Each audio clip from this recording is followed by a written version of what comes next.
आपल्या सगळ्या विद्यार्थ्यांना एक सन्मान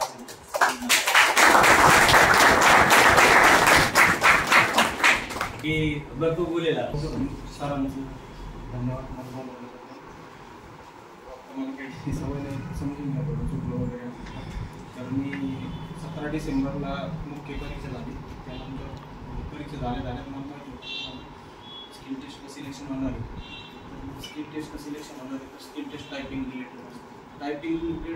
टायपिंग स्किल टेस्ट जर नापास झालं तर तुमची सगळी मेहनत वाया जाणार आहे. म्हणजे प्री पास झालं तर मेन झालं काहीच अर्थ राहणार नाही. 4,37,000 पोरांमध्ये जर आपण मेन्सला जात असेल 4,37,000 टोटल विद्यार्थी बसले होते 30 एप्रिलच्या प्रिलिम्सच्या एक्झाम. त्याच्यातून जर आपण एवढ्या मोठा टप्पा गाठून एवढ्या मुलांची कॉम्पिटिशन बीट करून जर मेन्स नंतर स्किल टेस्टला जात असेल आणि जर आपण स्किल टेस्ट जर नापास झालो तर आपली सगळी मेहनत वाया जाणार होती. तर मग मी नाव ऐकलेलंच होतं पण मी कधी बघितलं नव्हतं काय असं. शुभम यांचा मुलगा माझा क्लासमेट. तर मग एकच पर्याय सांगितलं सगळ्यांनी का हापसे सर तेच याच्यातून वाचू शकते म्हणजे मार्गदर्शन वगैरे करू शकते. मी आलो पहिल्या दिवशी शरद सरांची भेट झाली. शरद सरांचं बोलणं वगैरे झालं. ज्या दिवशी क्लासला आलो त्याच्या पहिल्या दिवशी हापसे सर भेटली. हापसे सरांना प्रश्न विचारले असं तसं.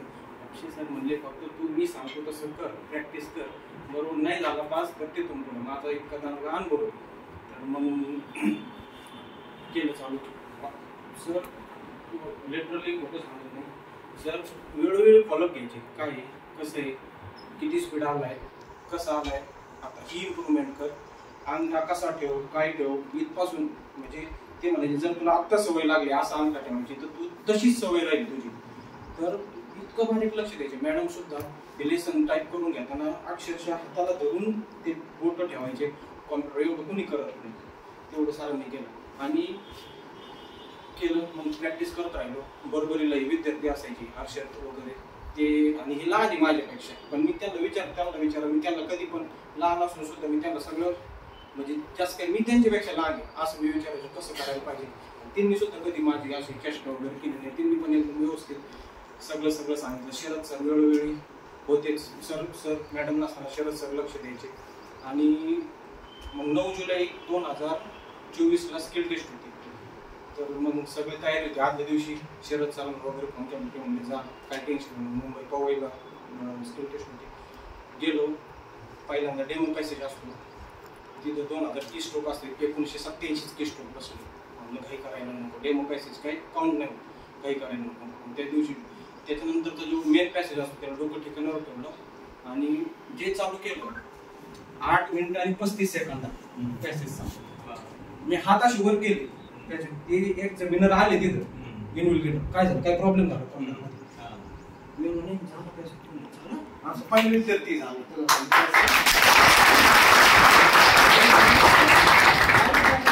हातवर केले तर 2-3 घेतलं त्यामुळे पहिलं विद्यार्थी इतके स्किल टेस्ट झाले. किती जणांचे 22,000 जणांचे स्किल टेस्ट झाले. त्यामध्ये 8 मिनिटं 35 सेकंदात 2,000 की स्ट्रोक काउंट पण येत होते. 2,000 की स्ट्रोक म्हणजे आपला एक पण स्ट्रोक जास्त पडला नाही आणि एक पण स्ट्रोक कमी पडला नाही असा क्लिअर कट 2,000 की स्ट्रोक आले. पहिला विद्यार्थी बघितला असं कसं सर तुमचेच वाक्य आठवले तुम्ही बोलले मेहनत कर फळ भेटेल काही काळजी करू नको. तर असं आहे. आता तुम्हाला सांगतो हे झालं माझं मग तुम्हाला सांगतो ऑपॉर्च्युनिटी इतके आहेत.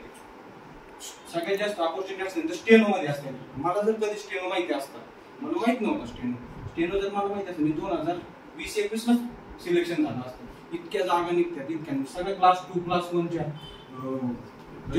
जजचे सचिव वगैरे पगार पाणी एकदम व्यवस्थित. आणि सर मला असं एक समाधान वाटलं मुलींची संख्या जास्त ही गरजेचं आहे. मुलींची संख्या मुलींनी असं नाही समजायला पाहिजे का स्वतः आपल्याला काय करायचे आपलं लग्न होणार तसं नाही.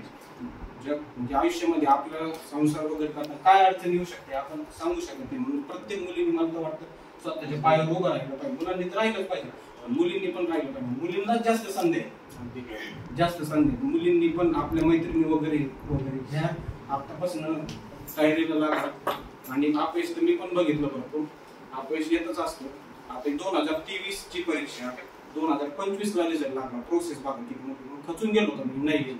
खचून जायचं नाही आयुष्यात. चढ उतार चालूच असते बोलणारे असते बोलून पण मेहनत प्रामाणिक करायची. मेहनत जर प्रामाणिक केली तर फळ तुम्हाला 100% पूर्ण भेटणार म्हणजे भेटणार. कुणी किती काय कशात ना कशात तुमचं काम होणार जर सलग अभ्यास करत राहिलो, त्या प्रोसेसमध्ये राहिलो, डोक्यात नुसतं आपलं ध्येय वेळ जर राहिलं ना आपण पुढे ना पुढे. आणि ह्यो एक वय असं असतं का जरा डिस्ट्रॅक्शन व्हायचं जास्त वय असतं, म्हणजे लॅविश लाईफ कडे जातो आपण, ग्लॅमर लाईफ कडे जातो, युट्यूब इंस्टाग्राम वगैरे वगैरे. त्याच्यावर जरा कंट्रोल केला पाहिजे असं माझं मत आहे. त्याच्यावर जर कंट्रोल केला, मोबाईल हा सगळ्यात मोठा शत्रू आहे आपला. मोबाईलचा यूज हा फक्त शैक्षणिकच असावा, नाही तर झालं बोर बघायला असं जर केलं तर मग तुम्ही जरी प्रोसेसमध्ये असेल तरी सक्सेस तुमचा डिले होत जाणार. 1 वर्ष 2 वर्ष लिझिनेस येणार. मग त्याच्यानंतर मग नंतर काय येणार, आपल्याच्याने होतच नाही. पण जेव्हा तुम्हाला वाटतं आपल्याच्याने होत नसेल तेव्हा आपल्या हातात काहीच नसेल, दुसरा मार्ग मिळवणार. कारण तेव्हा आपलं वय निघून गेलेलं असेल, सगळं निघून गेलेलं असेल आणि त्याच्यानंतर आपल्याला प्लॅन बी सुद्धा काही नसेल. म्हणून तुम्ही हेच वयात कष्ट करा. जागा भरपूर आहेत सध्या, अजून स्टेनोच्या पण भरपूर आहेत आणि प्रत्येक फॉर्म वगैरे असं परत चला पुढं ना पुढं आपण चिटाशिवाय राहणार. नोकरी महत्वाची.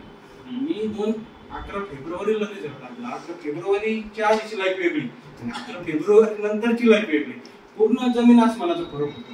म्हणजे बोलणारे वगैरे सगळे चेहरेच बदलते.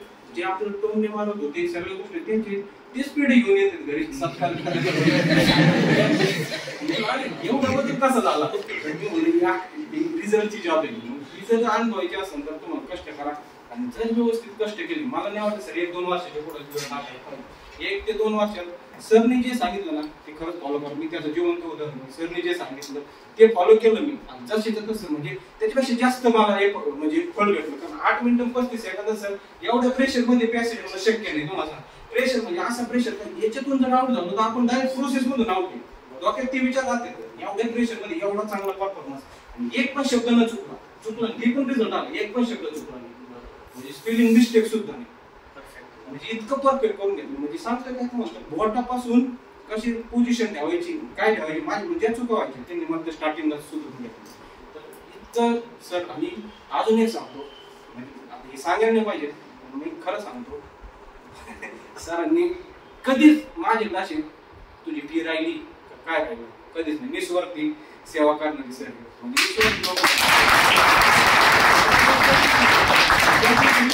त्या दिवशी शरद सर विचारा मी शरद सर फोन केला म्हणजे सरांकडे यायचंय. सर नेमकं 2 दिवस लागणार होते ते कोणाचं तरी लग्न होतं ते म्हणजे नंतर मध्ये पण पुण्याला गेलो. हा मी त्याला दररोज संपर्कात होतो. सर सर सर कारण ज्या माणसांनी निघालं कारण प्रीमियस होणं हे माझ्या हातात होतं. पण त्याच्या पुढचा टप्पा महत्वाचा होताच ना तितका जितका प्रीमियस महत्वाचा होता. कारण तो जर टप्पा झालाच नाही तर मी नोकरीच नसते. म्हणून सरांचे खूप खूप आभारी आहे आणि अभ्यास करा सर्वांना खूप खूप शुभेच्छा.